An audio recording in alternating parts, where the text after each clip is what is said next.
commencer par ajouter un user form et renommer-le directement en ajoutant note. Vous pouvez également modifier le titre, à ne pas confondre avec name qui est le nom de l'user form et caption qui est le titre qui est affiché en haut. Donc là je vais l'appeler calendrier. Vous avez ensuite la boîte à outils. Si elle n'apparaît pas, vous avez l'icône ici pour la faire apparaître. Et vous pouvez ajouter ensuite les différents contrôles. Pour que l'affichage soit un petit peu plus grand, je vous recommande d'augmenter la propriété zoom. Et personnellement, j'utilise souvent 112%, qui me paraît être une bonne taille.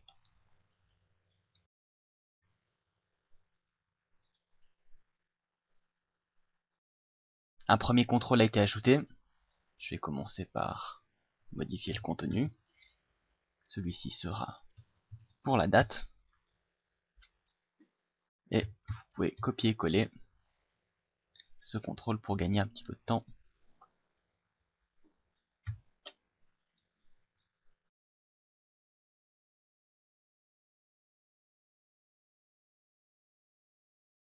Date ensuite, le deuxième. Pour les initiales. Ensuite, la couleur de fond.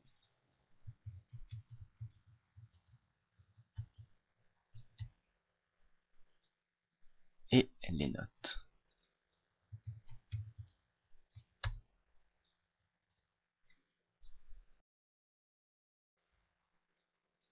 Ensuite, pour la date, il y a un nouveau label. Pour le moment, je vais l'appeler date. On le remplacera plus tard par la date du jour. Et je vais modifier sa police.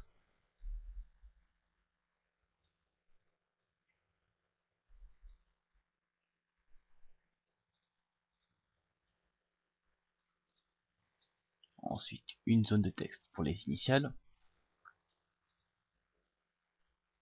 Puis une liste déroulante pour la couleur de fond. Et enfin, encore une zone de texte pour les notes. J'ai commencé par aligner ces différents contrôles.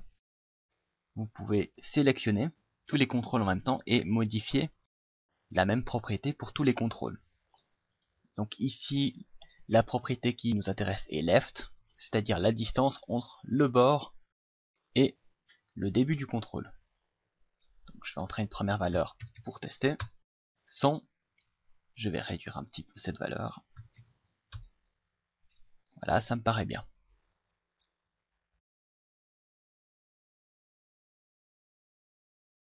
Pour aligner les différents contrôles que j'ai ici, j'ai modifié la propriété top, qui elle est la distance qui sépare le sommet de la fenêtre jusqu'au contrôle. Ensuite, je vais nommer les différents contrôles. Pour ceux-ci, ils sont là juste pour la décoration, donc c'est pas spécialement utile de les renommer. Par contre, ceux-ci, on va les utiliser, et ce sera très utile de les renommer pour les distinguer plus facilement. Je vais nommer celui-ci label date. Ensuite, text box initial.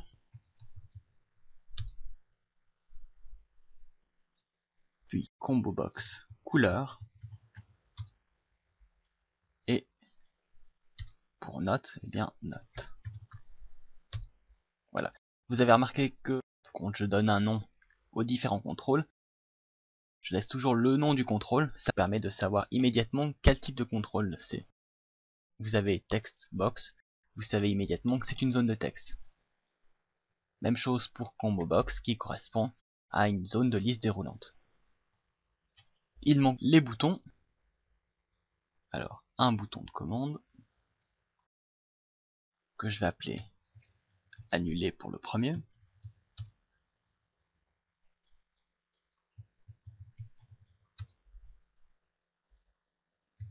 Un copier-coller. Et le second enregistrer.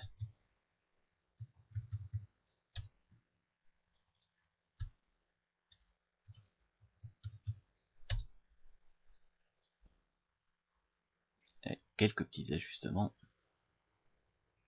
Pour mettre en avant le bouton enregistrer plutôt que le bouton annuler, vous pouvez modifier la propriété défaut et le mettre à true.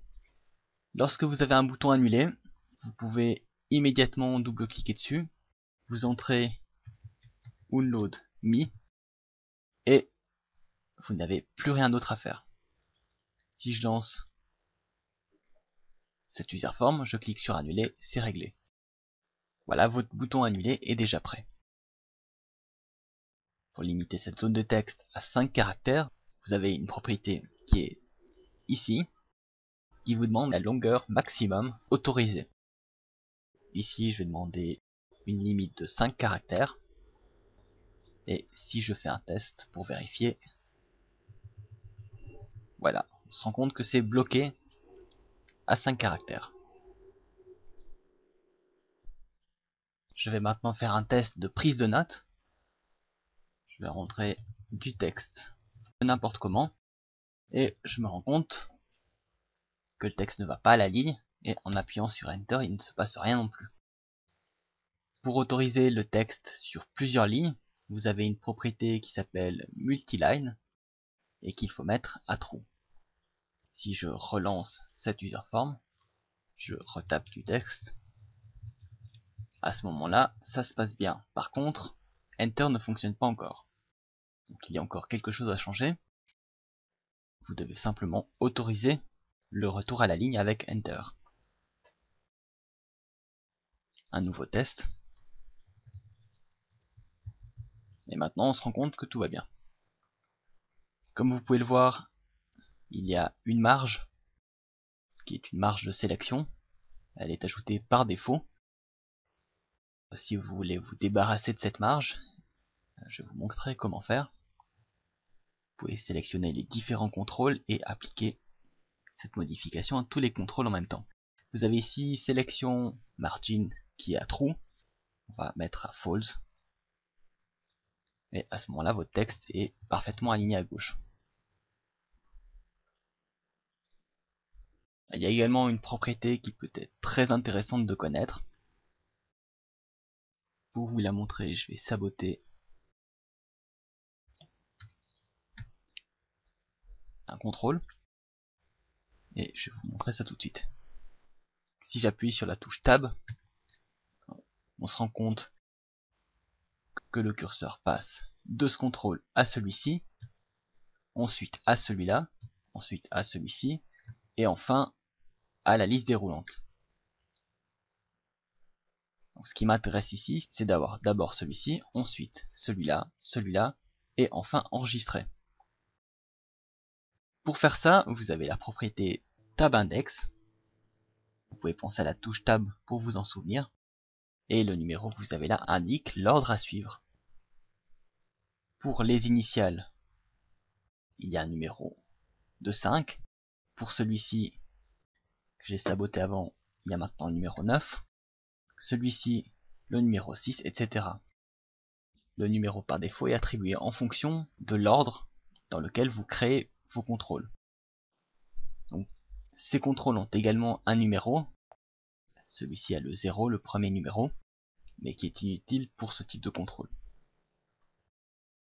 Donc pour donner l'ordre qui m'intéresse, je vais modifier ces contrôles. Celui-là, je le veux en premier, 0. Celui-ci, en deuxième, 1. Celui-ci, en troisième, 2. Ensuite, je vais demander enregistrer à 3. Et enfin, annuler à 4. Donc un petit test rapide. Tab, celui-là, tab, celui-là, tab, enregistrer et enfin annuler. Pour le prochain exercice, je vais vous demander de compléter cette liste déroulante avec un choix de couleur, comme on peut le voir sur cet exemple. Vous avez une liste de couleurs, et je vous demanderai également de faire en sorte que quand on choisit une couleur, eh bien, il se passe une action en fonction de la couleur. Si je choisis vert, le fond passe en vert, en choisissant orange, le fond passe en orange, etc. Voilà, je vous laisse trouver une solution pour créer à la fois le contenu de la liste déroulante et modifier la couleur de fond à chaque changement.